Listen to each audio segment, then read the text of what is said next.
Merci beaucoup Michel, merci de nous recevoir aujourd'hui. C'est vrai que tu nous soutiens depuis la création de l'association avec Orange, puis maintenant depuis 6 ans, de la création du CEF6.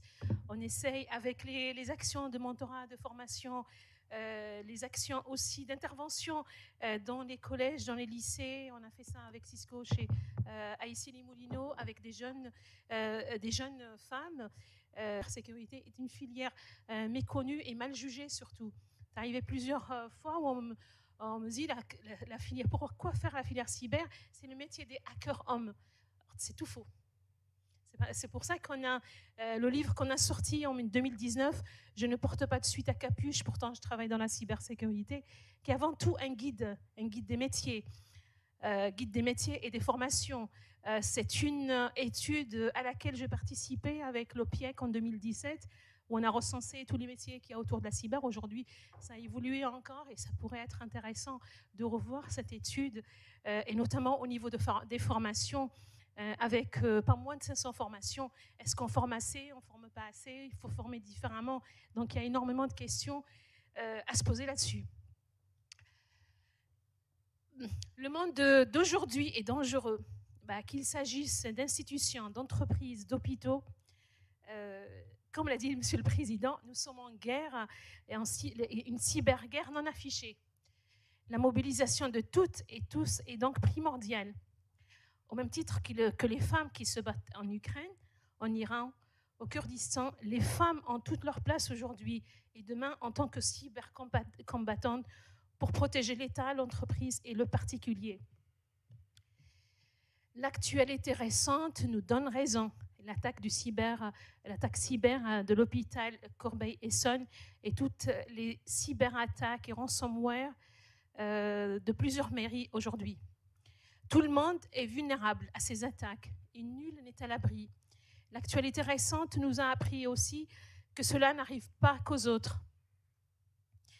Quand on a créé le CEF6 et quand on a créé la première édition des trophées, c'était un événement pour montrer des métiers passionnants, les métiers de la cyber où les femmes ont toute leur place, et pour montrer aussi qu'il existe dans ces métiers des femmes qui exercent aussi bien sûr les métiers techniques, gouvernance organisationnelle. Aujourd'hui, l'enjeu de cette 3e édition est d'attirer plus de femmes ou de femmes en reconversion sur l'ensemble de ces métiers passionnants, métiers d'avenir stratégiques et souverains.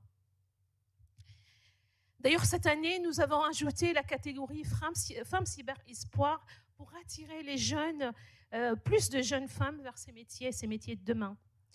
Je tiens particulièrement à remercier le jury 2022 et sa présidente, Madame la sénatrice Martha de Sidra, qui sera avec nous cet après-midi. Nos 2 marraines, Chiara Corazza et Madame la ministre Agnès Pannier-Runacher, qui est de tout cœur avec nous, bien qu'absente et excusée, m'a transmis un mot que je vais vous lire.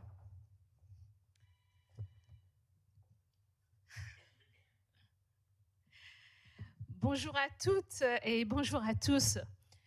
Je ne peux malheureusement pas être avec vous aujourd'hui, mais je tenais absolument par la voix de Nassira Salvan à vous adresser ce message. J'y tenais car je connais et apprécie l'engagement important des équipes du CEF6 pour plus de femmes dans la filière cybersécurité. La filière si cruciale, géopolitiquement, a besoin de toutes les forces vives de notre pays aujourd'hui, comme demain. Et pour cela, l'objectif que vous fixez d'une parité homme-femme peut être atteint. Cette cérémonie, cet événement, je le disais, est important. D'abord, car il met en valeur des femmes de talent, des rôles modèles qui ouvrent la porte et montrent l'exemple. Ensuite, plus largement, car la voix de ces femmes permet de faire découvrir aux jeunes filles, aux jeunes femmes, le secteur encore trop méconnu de la cybersécurité. Un secteur déjà essentiel et continuera à l'être à l'avenir. Aujourd'hui, la filière a plus que jamais besoin de femmes et d'hommes passionnés et engagés face aux multiples enjeux et défis auxquels elle est confrontée. La recrudescence de la menace, professionnalisation de la cybercriminalité, pénurie des talents, et ainsi de suite. Au-delà de la promotion des femmes et de cet événement, le CEF6, par ses actions de mentorat, de formation, d'accompagnement, de sensibilisation au métier de la cyber auprès des femmes, contribue à répondre à ces enjeux. Enfin, vous le savez, la cybersécurité et plus globalement les nouvelles technologies sont des secteurs avec des métiers qui ont du sens, au cœur des enjeux contemporains, notamment des transitions écologiques et énergétiques qui m'occupent au quotidien. Je suis convaincue, et je me bats pour cela depuis longtemps, les femmes ont tout leur rôle à jouer dans ces domaines.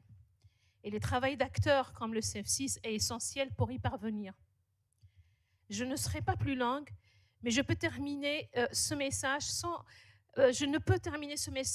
féliciter l'ensemble des lauréates de cette édition des Trophées de la femme cyber, ainsi que les équipes du CEF6. Bravo pour ce formidable engagement qui fait bouger les lignes et bonne journée à toutes et à tous.